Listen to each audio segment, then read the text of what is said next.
Welcome to this election special News at 1.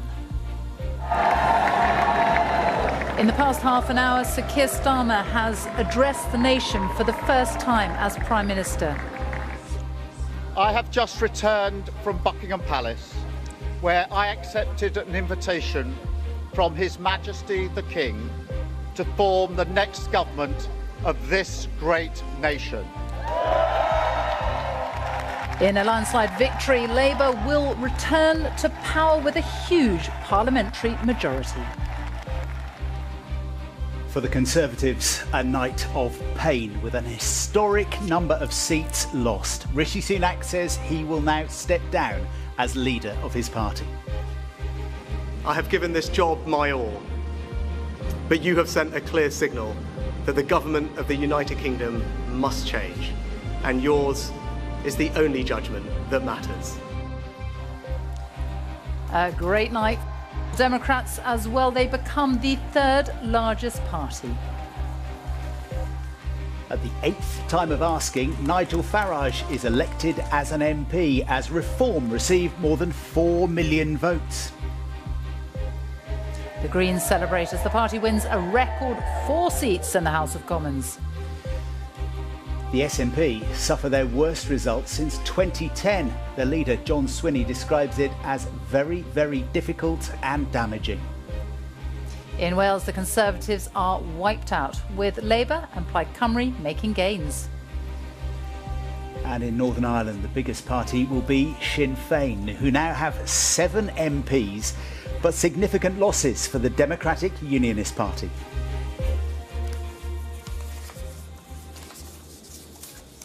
Good afternoon and welcome to the BBC News at 1 live from Westminster on an historic day.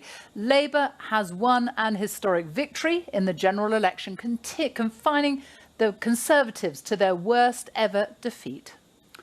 With 2 out of the 650 results, just 2 left to come, the current state is that Labour has taken 412 seats to just 121 to the Conservatives. The Liberal Democrats will have 71 MPs in the next Parliament, with the SNP falling to 9. Reform, the Green and Plaid Cymru will have 4 MPs each, and Sinn Féin will be the biggest party from Northern Ireland. They will have 7. Within the last half an hour, Sir Keir Starmer has arrived in Downing Street. He is now the country's new Prime Minister. Well, let's go straight to Downing Street. Our political editor, Chris Mason, is there, and a real moment of history, Chris. Yeah, an extraordinary few hours and a privilege to witness what's happened here in Downing Street this morning. The departure of Rishi Sunak, the choreography of that trip to Buckingham Palace, shortly followed by the arrival of Sir Keir Starmer. And then in the last half hour or so, Sir Keir Starmer and his wife Victoria arriving here. Keir Starmer arriving here for the first time as Prime Minister. Plenty of Labour activists invited into the street here, waving Union flags and Welsh flags and the Saltire too, an attempt to project an image of a government for the whole of the UK. And worth emphasising how rare moments like this are. I was just doing the sums in my head as we were listening and watching the montage a couple of minutes ago. It's only 4 times in the last 45 years that we've seen the transference of power from Labour to the Conservatives or Conservatives to Labour. 1979, 1997, 2010 and now 2024. Here is the Prime Minister, Keir Starmer, speaking here in the last half hour. You have given us a clear mandate, and we will use it to deliver change, to restore service and respect to politics, end the era of noisy performance, tread more lightly on your lives, and unite our country. 4 nations standing together again, facing down, as we have so often in our past, the challenges of an insecure world, committed to a calm and patient rebuilding. A real striking emphasis there from the Prime Minister, as we'll learn to call him, about trying to reset the tone of how politics is conducted, contrasting what he hopes to bring to government, let's see, with what has gone before, particularly in the last couple of years, with the chaos and the turmoil that there's been of all of the turnover of Prime Ministers and indeed turnover of senior cabinet ministers too. So, what a morning after what a night. Time to catch up and take stock, I think. Here is our political correspondent, Helen Catt. Labour supporters jumping for joy this morning, quite literally. In less than 5 years, Sir Keir Starmer has taken his party from serious defeat to a landslide victory. A burden finally removed from the shoulders of this great nation. And now we can look forward again, walk into the morning, the sunlight of hope, pale at first, but getting stronger through the day, shining once again on a country with the opportunity, after 14 years, to get its future back. After weeks of caution, the Labour leader finally let himself show his delight. And no wonder, seat after seat fell to Labour, with more than 400 going red. They did lose a handful of seats. The former leader Jeremy Corbyn beat his old party in Islington North. The Shadow Minister Jonathan Ashworth on the left here was among those who lost to independents who supported the Palestinian cause. But in the main, Labour steamrolled their way through at the expense of the Conservatives. They claimed the seats of big Tory names like the Commons leader Penny Mordaunt, the former Business Secretary Jacob Rees-Mogg, the Defence Secretary Grant Shapps, and even, just sidling into view here, a former Prime Minister, Liz Truss. I hereby declare that Rishi Sunak is duly elected. Her successor won his seat, but his face said it all.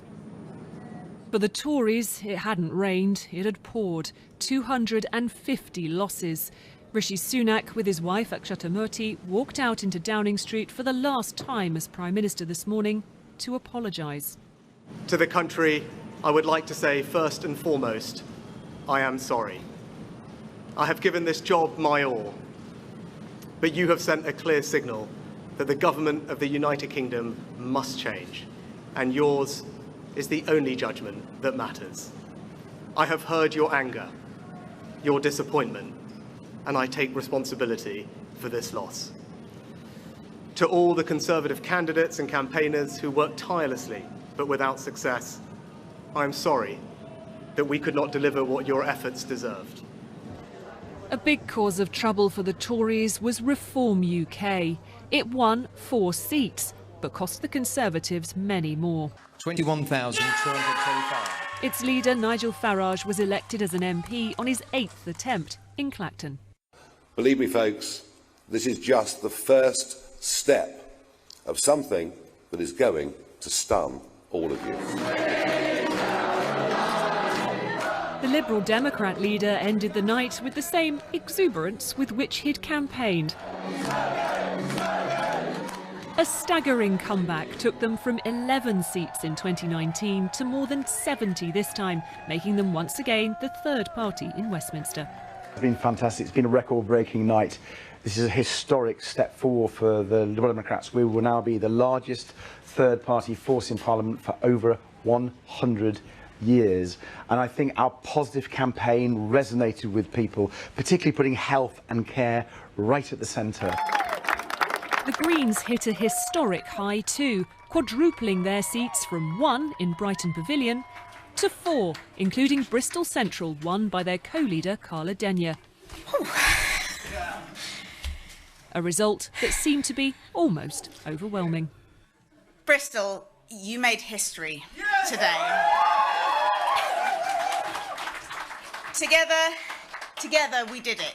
We elected our city's first Green MP. Also coming out of this election with more seats, again 4 of them, Plaid Cymru in Wales. Plaid Cymru is the party that has that positive vision for Wales that you don't get from other parties. A shock in Northern Ireland as Jim Allister of the traditional Unionists defeated Ian Paisley Jr. and Sinn Féin now have the most MPs here. In Scotland, the SNP were the big losers. They saw their seat tally slashed from more than 40 to just 9.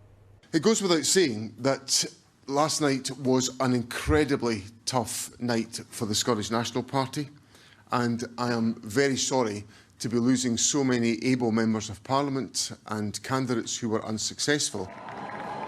It's been an incredible night for the man who's changed the Labour Party and has promised the country he'll do the same. Helen Catt, BBC News, Westminster. So that's the big picture. Let's get some detail, shall we? What does this result tell us about the enthusiasm for the new Labour government? What about the smaller parties?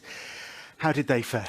Let's go to our colleague Christian Fraser, who is going to give us a breakdown of some of those results. Christian. Sophie, thank you very much. 2 seats left to declare. This is what our final forecast looks like. Great night for the new Prime Minister. That is comparable to Tony Blair and the landslide in '97. This is a disaster without precedent. You can go back all the way to 1832. You won't find a result as bad as that. 1923, the last time the Liberal Democrats did as well as this. It's better than Clegg, Paddy Ashdown. The SNP swept away by the Keir Starmer change agenda. And how do you get just 4 seats for 4 million votes and yet 71 seats for 3.5 million? I will show you. And therein is a word of warning for the 2 parties that did well overnight. So Labour, you can see, just up 1% in terms of vote share. That is less than 2017 when Jeremy Corbyn was defeated by the Conservatives, and it's certainly worse than the landslide in 1997. And a similar tale of caution for the Liberal Democrats, flatlining at 13%. So how did they do so well? The simple answer is that they concentrated their vote in those seats where it counted. So where the Conservatives were up against Labour, Labour is up 6%. The Liberal Democrat vote is squeezed. There's your evidence of tactical voting. Conversely, in those seats where Liberal Democrats were best placed to defeat Conservatives, they're up 7, Labour are down 1. And there you see the Reform vote taking big chunks out of the Conservative vote. So it is more about revulsion for Conservative candidates than it is about revolution. Here are 2 really good examples of where you see that. So in Chichester, where the Liberal Democrats are always competitive, you see Liberal Democrats up 29%. Labour vote is squeezed. There's the Reform vote for absolutely no benefit. Gillian Keegan, the Education Secretary, booted out in Chichester. In Hitchin, similar story. So this is where Labour are competitive. They're up 17%. Liberal Democrats down 14. Again, Reform have quite a big vote. Bima Falami losing, though, because, of course, there's a big chunk there coming out of the Conservative vote. But again, for Reform, no benefit. So where did Reform do well? Simple answer, in those seats where there was a really chunky Leave vote back at the referendum. So Clacton for Nigel Farage, they've got in Ashfield, they've got Lee Anderson, in Boston and Skegness, Richard Tice, the deputy leader, and here in Great Yarmouth, Rupert Lowe, former chair of Southampton Football Club, pushing the Conservatives into 3rd place. And that is almost, isn't it, a straight swap from Reform, from the Conservatives to Reform on a swing of 38%. One other thought just to leave you with, there is the 1% increase in Labour's vote share across the country. But look at this. In those communities where there is a sizable Muslim minority, Labour down 19%, Independents up 19%. Where Independents were campaigning on Gaza and the Middle East, they did very well, and that is why Labour lost 4 seats to Independents up and down the country. Christian Fraser, thank you. Well, Rishi Sunak retained his seat in North Yorkshire, but conceded victory to Labour soon afterwards. He said the public had delivered a sobering verdict, and he took responsibility for what has turned into the Conservative Party's worst ever defeat. Yeah, in the last couple of hours, he's announced he will be standing down as party leader once arrangements for choosing a successor are in place. Here's our political correspondent, Jessica Parker. Shapps Grant, the Conservative Party candidate, 16,078. One by one, Tory big beasts fell. It's not so much that Labour won. this election, but rather that the Conservatives have lost it. Cabinet ministers, likely leadership hopefuls, former Brexit poster boys. And congratulate Sir Keir Starmer, who has led his party to what seems to be an historic victory. And even an ex-Prime Minister. Have you destroyed the Conservative Party? Rishi Sunak, seen heading into Conservative campaign headquarters earlier, kept his seat, but he's lost 250 colleagues. The rain is coming down outside Conservative campaign headquarters this morning. It is reminiscent of the day that Rishi Sunak announced this general election in Downing Street. The result has been a disaster for him, and now a new battle begins for the heart of the Conservative Party. The bin men also came to visit, but who'll now clear up this political mess? No one's declared, but contenders for the leadership might include characters like Kemi Badenoch, Suella Braverman or Priti Patel. Thank you. Perhaps James Cleverly, Tom Tugendhat. Good to see you. Or Jeremy Hunt, seen departing number 11 Downing Street with his family. No longer to be the Chancellor, he only just clung on as an MP. One of the tensions, though, will be, compared to 1997, when the Conservative Party last lost, is the parliamentary party is perhaps more centrist, whereas the 1997 party was more right-wing. And there's going to potentially be a tension between the parliamentary party with that bias and the party in the country, the grassroots, which are much more right-wing, much more like reform. None of us can sit back. Turbulence has followed successive Tory Prime Ministers, and a wider post-mortem is now well underway. Where do you think it went wrong? Well, we lost the trust of the British people by not delivering. That's where it went wrong. I'm fed up of personal agendas and jockeying for position. You know, the truth is now, with the Conservatives facing this electoral Armageddon, it's going to be like a group of bald men arguing over a comb. The convoy carrying Rishi Sunak was booed outside Downing Street after 14 years of Conservative rule, an inglorious exit. In politics, at the end, it often is. Jessica Parker, BBC News in Westminster.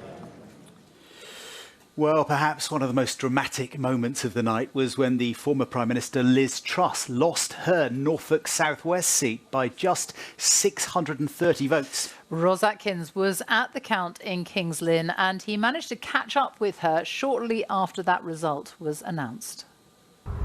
Outside Liz Truss's constituency office, a clean-up was underway this morning.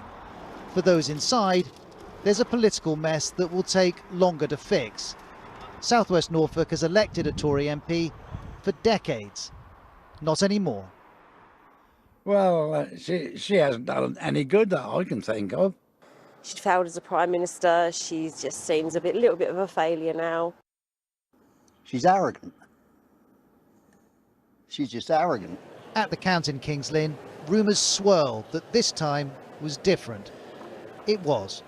We have received a strong indication that Liz Truss has lost. For the last few hours, the Labour Party has been telling us they believe they're in a strong position.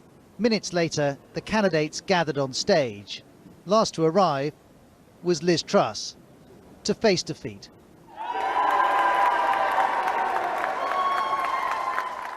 There would be no concession speech, but there was a brief explanation of how this happened.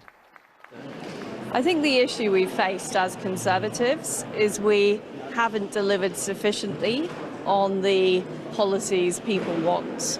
But do you accept that first as a cabinet minister and then for a brief time as Prime Minister, you were part of the people in power who were overseeing those things not being delivered? I agree I was part of that. That's absolutely true. Was there a message to Tory voters who'd lost faith? Liz Truss declined to say. It was time for goodbye to her colleagues and, for now, her political career. Just one last opportunity to ask for a message to the Conservative voters, because I think they would like to hear from you. From Prime Minister to losing her seat in 2 years. A damning judgment on a politician and a party delivered by voters who reached their breaking point. Ros Atkins, BBC News. Well, much has been made of the so-called Red Wall, those largely Brexit-supporting areas in northern England and the Midlands, where Boris Johnson's Conservatives did so well in 2019. Now, many have reverted back to Labour. So our North of England correspondent Danny Savage has been to the constituency of Bishop Auckland, which has just returned a Labour MP. Bishop Auckland, part of the so-called Red Wall in the past. It went Conservative in 2019, but has now resoundingly swung back to Labour. 18-year-old Charlotte was a first-time voter and backed Labour. Like, the local economy is not very well stimulated, and there's no high street and stuff, so it's there's nothing to do here and there's no opportunities here, you know. And will you be judging Labour on that in 5 years' time? Yeah, absolutely, yeah. Chris voted Tory last time and Labour yesterday. If they were to fulfil all the promises that they've just, in the last 6 weeks, dished out, that would be fantastic. But of course, I live in the real world, and I don't think it's going to be like that. In fact, I think that Keir Starmer will find he's got all the same problems as Rishi Sunak. There are plenty of residual Tory voters here. You both voted Conservative. Are you disappointed, or did you think this was going to happen? I knew it was going to happen. I just didn't want... We were trying to keep the opposition up, basically, yeah.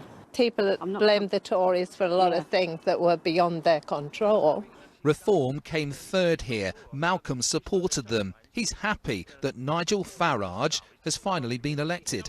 He's got 4 seats. They don't know what they'll do, but at least he can have a go, you know. He's now got an official position, if yes. you like, yes. Yeah, and it's a start. So in 5 years' time, who knows?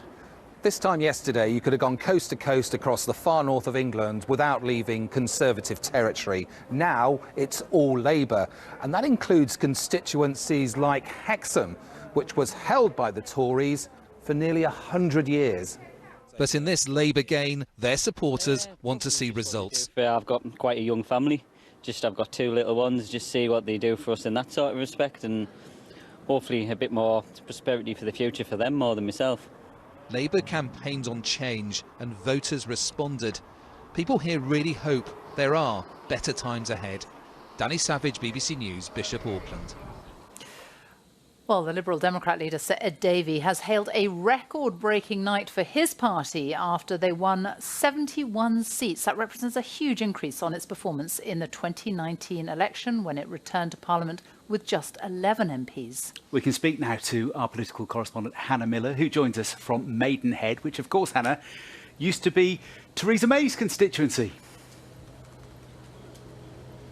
Absolutely, yes, John. This is one of the Conservative heartland seats that the Liberal Democrats took last night for the first time since it was created. Former seat, as you say, of Theresa May. They also won in Witney, which used to be represented by one David Cameron, and also in Henley, which used to be the seat of Boris Johnson. The Liberal Democrats now have more seats than even during the coalition years.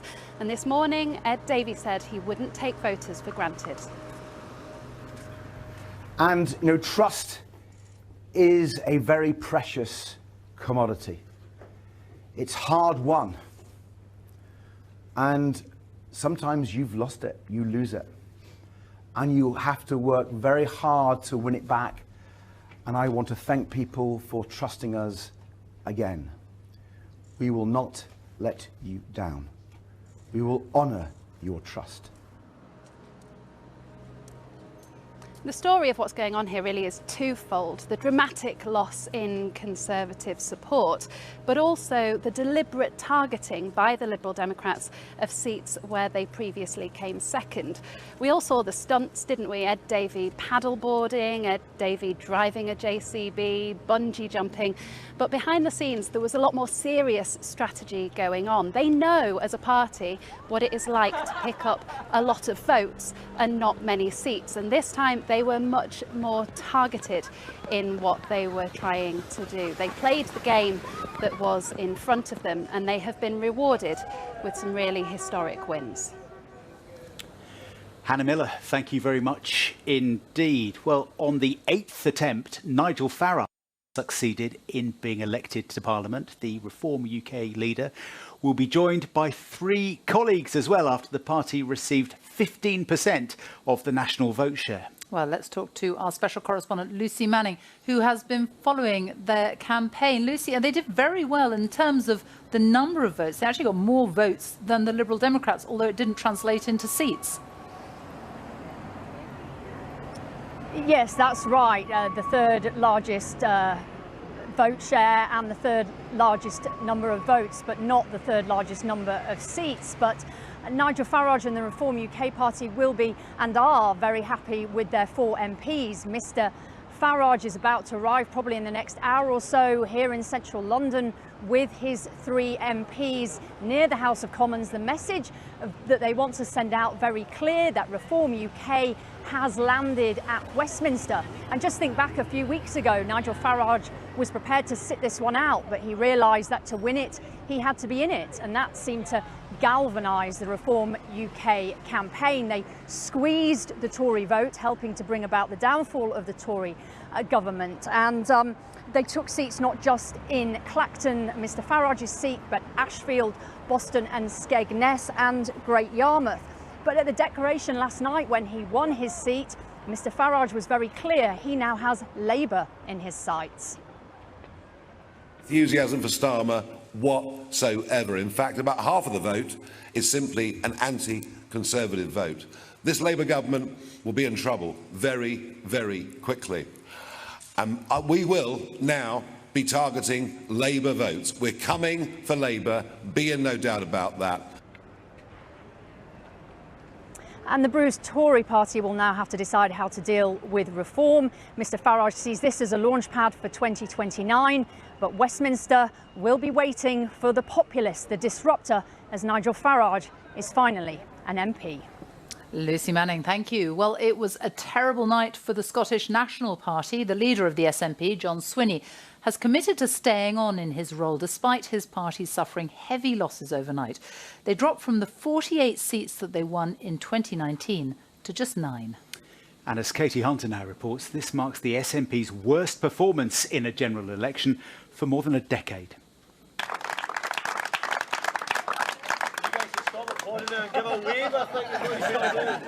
Look at this. This is what victory looks like.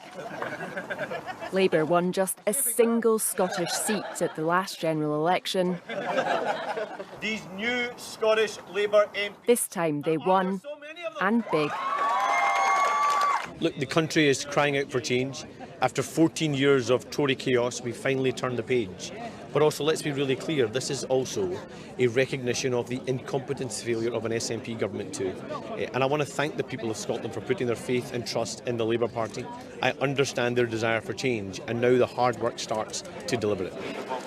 The biggest story in Scotland was the scale of the SNP defeat. Douglas Alexander is duly elected. The party lost seat after seat after seat to Labour. Independence was page 1, line 1 of the SNP's manifesto. The party's new leader and First Minister John Swinney was in reflective mood this morning. I have to accept that we failed to convince people of the urgency of independence in this election campaign. And therefore, we need to take the time to consider and to reflect on how we deliver our commitment to independence, which remains absolute. The outgoing Scottish Tory leader lost to the SNP in Aberdeenshire North and Moray East, but the party held on to 5 of their 6 Scottish seats. It's deeply disappointing, but I knew this was a possibility. In fact, when I announced that I was standing, I said the SNP would throw everything at the seat. I said John Swinney would make a rare appearance up to the north east of Scotland. He made more than 1 rare appearances. It'll now be interesting to see what the SNP do for this area. The Lib Dems won 5 Scottish seats, with the possibility of 1 more in the Highlands to come. But in Scotland, this election was largely won and lost in the Central Belt. Here in Glasgow, Labour won all 6 of the city seats from the SNP. Happy, very happy, yes. I think we need to do something, try and get this country back on its feet again. And the SNP will want to get back on its feet too. This election hurt for a party so used to winning. Katie Hunter, BBC News, Glasgow. Well, the Conservatives have been wiped from the electoral map in Wales, where every Tory candidate lost, with Labour taking seat after seat. But there were also successes for Plaid Cymru and the Lib Dems. Thomas Morgan reports. Bore da. And to borrow a phrase, it really is a good morning in Wales. The morning after... First Minister Vaughan Gething leading the celebrations for Labour. Deciding to hold their victory party in what has been a Tory heartland illustrates a ripping up of the political infrastructure here, as the majority of the Welsh public turn their backs on the Conservatives. How long have you been voting Conservative for until yesterday? Since I was 18. And Since you were 18? Since I was 18, and I'm 79, and I voted Labour yesterday. The first time? Yes. Wow. Absolutely. Voted Conservative historically and yesterday. Yeah. And why was that? Always have done, probably always will do. Nothing was going to sway you? I considered reform. I changed to Labour for this vote. A big change then? Yep. Well, the Tories have gone so far right wing, but, you know, new modern Labour is probably more central. The night began with a string of former Tory cabinet members losing out. And last to declare was Monmouthshire, where David T.C. Davis became the first Welsh secretary to lose his seat whilst in office since the post was created. So the end of the road for the Tories here in Wales for now, a total wipeout. Where and how do they build back from here? And for Labour, even though they constructed a successful campaign here, winning the majority of seats, their share of the vote is down, their lowest since 1935. A potential concern maybe going into the Senedd elections in 2 years' time. You're wondering if Welsh Labour are looking at the figures below the headlines and are hearing some alarm bells and are wondering why more of their support didn't turn out or in fact went elsewhere. They've only got 18 months before they go to the polls again in Wales, and you suspect that they ought to be asking those questions of themselves. And there were emotional scenes on Ynys Môn as Plaid Cymru won both their targets, benefiting from other parties' drop in support. Thomas Morgan, BBC News, Monmouth. Well, more history has been made overnight. For the first time, Sinn Féin has become Northern Ireland's largest party in Westminster, but its members don't take their seats in the House of Commons. The Democratic Unionist Party lost 3 of its seats, including the one held by Ian Paisley, and he or his father had held that for more than 50 years. Let's get the latest from our Ireland correspondent, Chris Page, who's in Belfast. Chris, significant day. Yes, John, in Northern Ireland it was a night of shocks, splits and shifts. And for the Democratic Unionist Party, the results were hugely disappointing, verging on disastrous. The most unexpected did come in North Antrim, where the DUP's safest seat was taken by its most vociferous critic, Ian Paisley, being unseated by Jim Allister, the leader of the traditional Unionist Voice, a party which based its campaign on opposition to the DUP's power-sharing partnerships in the devolved government. The DUP also lost ground to more moderate political forces, to the Ulster Unionist Party losing 1 seat and another seat to the Cross Community Alliance Party. So in all, the DUP dropping from 8 seats to 5 seats. Sinn Féin held on to its 7 seats, meaning that after victories in council elections and in the election to the devolved assembly in the last 2 years, it now has more MPs than any other party in Northern Ireland, a historic hat-trick for the Irish Nationalist Party. And the Vice President of Sinn Féin, Michelle O'Neill, the First Minister of Northern Ireland, pointed towards the party's ultimate ambition of taking Northern Ireland out of the UK. So I think the fact that we are now the largest party of local government, the largest party of the Assembly and the largest party of Westminster speaks to the fact that I think that it's time for change. It's time for us to be able to take control of our own fortunes here at home. So I look forward to the journey that we have ahead in terms of having a constitutional change conversation. What could that look like? What could be the better for us all here at home? Well, those 7 Sinn Féin MPs won't be in the House of Commons as Irish Republicans. They don't believe the UK Parliament has any authority over Northern Ireland. The DUP is largely blaming its bad performance on divisions within wider unionism. Chris Page, thank you.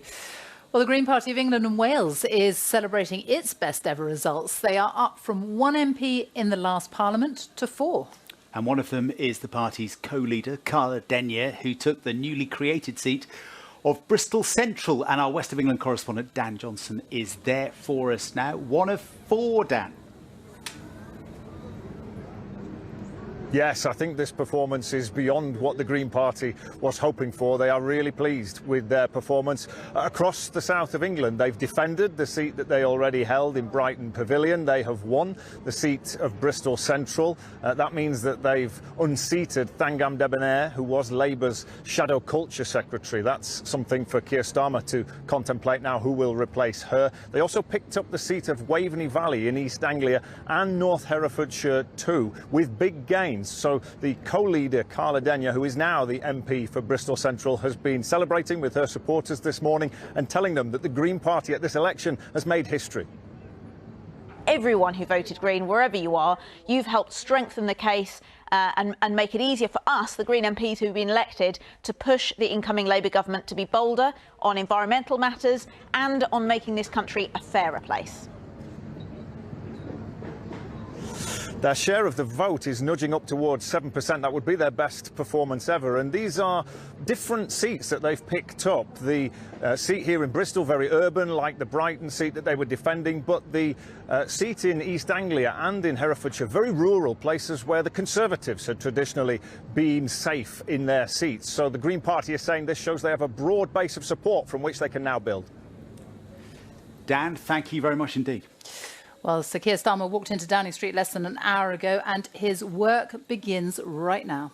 But what do we know about him? Well, our political correspondent Nick Eardley now looks back at the new Prime Minister's own personal journey and his rise to power.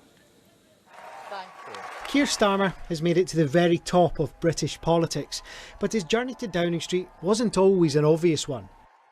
Keir Rodney Starmer was born in 1962, named after the first leader of the Labour Party, Keir Hardie. He was raised on the Surrey-Kent border, and he's spoken of what he called the hard times of growing up in the 1970s. If you're working class, you're scared of debt. You're scared. My mum and dad were scared of debt. So they would choose the bill that they wouldn't pay. The young Keir Starmer was a keen musician at school, a member of the Young Socialists, and a passionate footballer, a central midfielder on the left. But he chose to study law at university and soon entered the legal profession. With a growing reputation as a workaholic, Starmer's legal stock grew. In 2008, he was made Chief Prosecutor for England and Wales. He oversaw significant cuts during the coalition government's austerity programme, but also high-profile prosecutions against MPs over expenses and the Lib Dem minister, Chris Huhne, for asking his wife to take speeding points. In 2015 came a career change at the age of 52. The now Sir Keir won a Labour safe seat in North London. He became Jeremy Corbyn's shadow Brexit secretary, backing a second referendum and backing his leader to be Prime Minister, even when others were reluctant to do so because of the handling of anti-Semitism allegations. The 2019 general election, of course, brought catastrophe for Labour. Corbyn resigned and Sir Keir won the race to succeed him.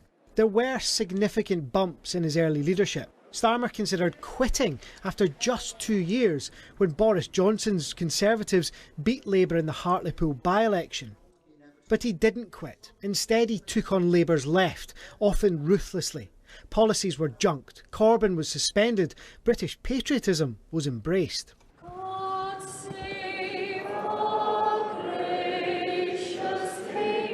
Lots of words, lots of bluster, no answers. There was, though, a bigger battle with the Conservative government. Boris Johnson mocked Starmer as indecisive and a bit dull. Captain Crasheroony Snoozefest. But after the party scandal forced Johnson from office, Sir Keir was soon facing Liz Truss and then Rishi Sunak. When the general election campaign came, Labour's slogan was a simple one: change. Sir Keir's approach was cautious, but we did learn more about his political instincts. Yes, I would describe myself as a socialist. He is only the 7th Labour Prime Minister in British history. Some still have questions about the new Prime Minister. The coming weeks and months may answer some of them. But what's undeniable is that he's done something many thought impossible just a few years ago. He's taken Labour from opposition back into power. Nick Eardley, BBC News. So the new Prime Minister has gone inside number 10. Right now, he is beginning to appoint members of his new cabinet, and we will bring you all the details of that later this afternoon. In a moment, we are going to go to the news where you are, but we're going to leave you right now with a reminder of some of the key moments as the results came in overnight.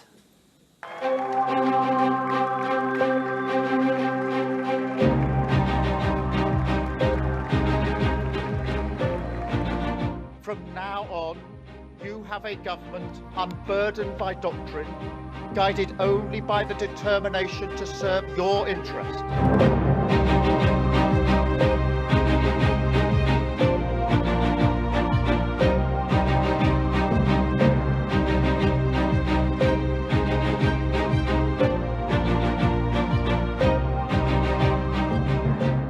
We did it!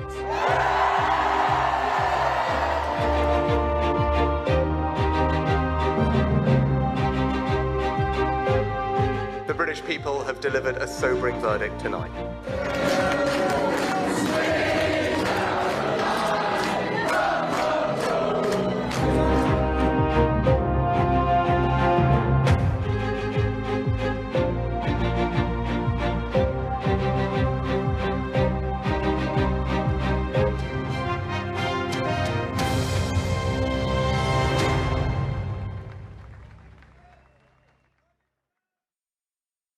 Thanks, Ben, and welcome to the Lunchtime Look North. I'm Dawn Thewlis.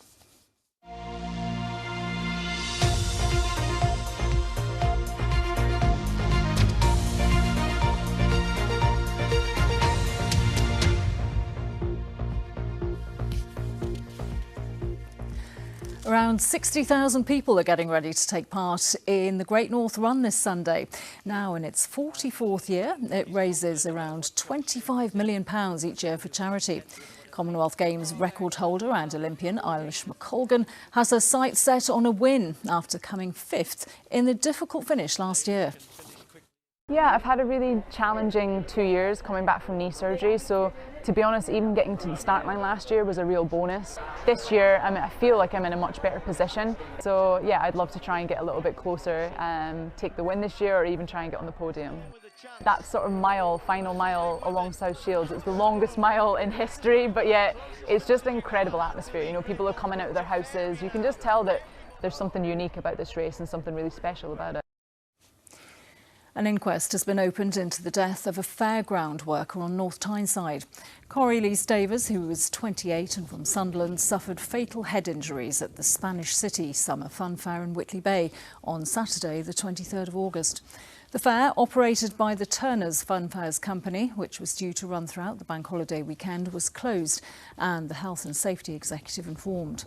At a brief hearing in Newcastle this morning, Assistant Coroner Paul Dunn adjourned the inquest to a future date, pending further investigations. A man's been charged following a fatal crash in South Shields. A father and son, 40-year-old Peter Webb and 12-year-old Ben Webb, died at the scene at John Reed Road on Saturday.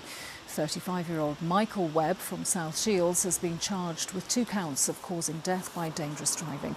He's due in court today. A veteran of the conflicts in Iraq and Afghanistan says he's been left with lifelong hearing problems after he was allegedly issued with defective earplugs during his military career. Ricky Drury from Redcar is part of a joint legal action against US firm 3M, which supplied the Ministry of Defence from 2003 to 2023. He says he now has hearing loss and tinnitus. Mark Denton reports. Ricky's army career in the Royal Logistics Corps took him to Iraq, Afghanistan and Northern Ireland, his role as a bomb disposal expert exposing him to huge risk. Did a lot of things where we had to dem things, or what would be known as like blow things up, if you like. We obviously, so we're often using high explosives to blow things up. But Ricky now has hearing loss and tinnitus. He's one of hundreds of soldiers taking a class legal action after allegedly being issued defective earplugs during his military service. So yeah, so we're issued these plugs here. The claim against the American firm 3M says the earplugs had a design defect, meaning they couldn't form a complete seal in soldiers' ears. My hearing in my right ear, which is obviously that one's with the most exposure, that's where I've lost a bit of hearing in that. So it's not completely deaf, but it's you know, it's bad that I can't hear a lot. More annoying than anything is the tinnitus, which is like a high-pitched sound that I have to live with all the time, and that never goes away. Obviously, we assume that if we're getting given this kit, it's to the standard it should be. Now, thousands of British servicemen are suffering all because of they're selling a product that didn't do the job. 3M is estimated to have supplied up to 400,000 sets of combat arms earplugs for the British military between 2003 and 2023. In the United States, the firm made a $6 billion settlement regarding the same earplugs supplied to the US military, but accepted no liability. I would say that essentially thousands, if not tens of thousands of people have been affected. In the relatively short period of time in which we have launched this claim in the UK, we've already had thousands of people contact the firm who think they've been affected by the problem, and we expect that number to grow, quite frankly, over the coming months and years. 3M have not responded to requests for comment. The Ministry of Defence said it would not comment on ongoing legal proceedings. Mark Denton, BBC Look North, Redcar.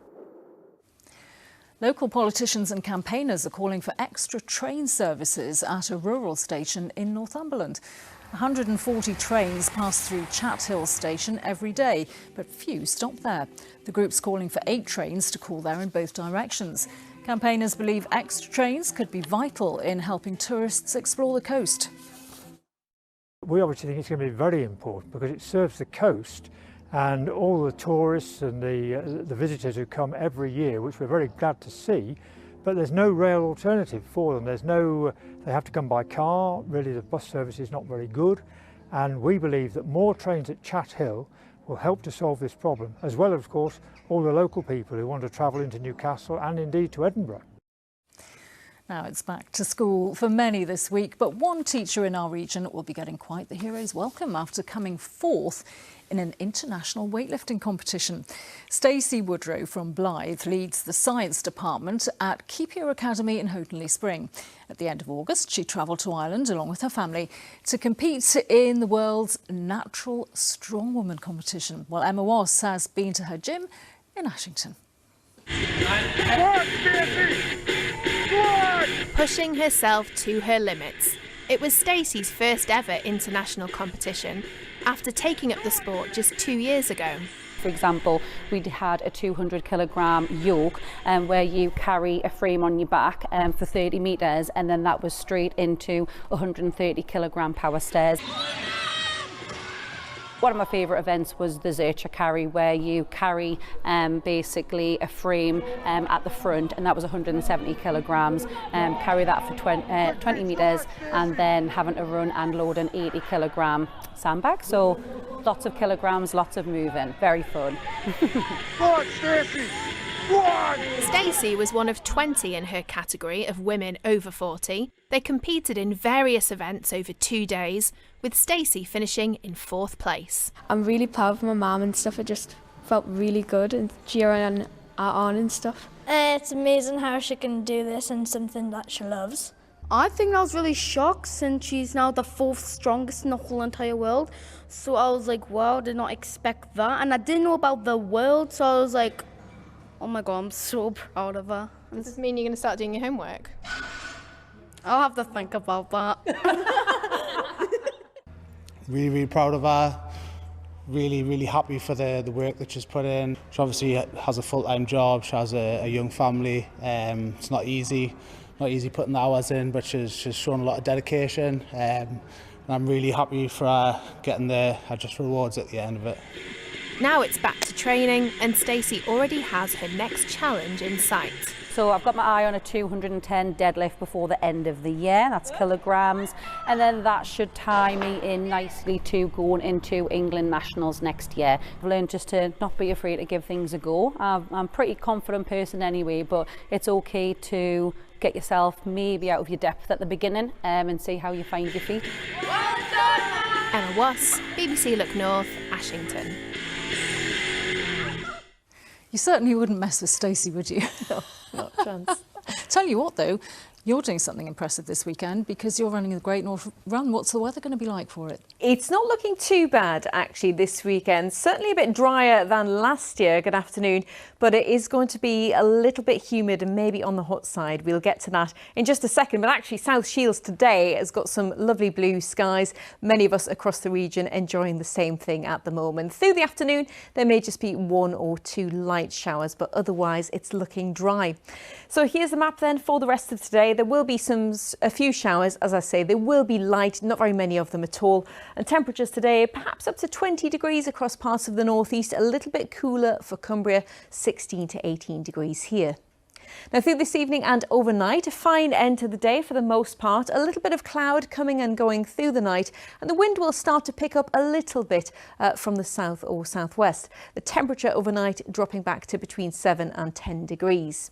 Now for the weekend, if you have any plans on Saturday, it's looking like a lovely day. A lot of sunshine, just that cloud coming and going, turning quite breezy, especially into the afternoon though. And temperatures through Saturday are going to be climbing a touch on where they've been today. So for Cumbria, 19 or 20 degrees, for the northeast up to 21 Celsius. But of course, all eyes on the Great North Front on Sunday. We have got this area of low pressure moving in, which is going to bring some rain later in the day. But for the race itself, it looks like it's going to be dry, sunny, but quite warm at about 19 degrees, Dawn. Ooh, that's tough to running in, isn't it? Well, good luck with it, Jen. We'll be back with Look North at 6:30. But now let's go back to Ben Brown with the rest of the 1 o'clock news. Bye for now.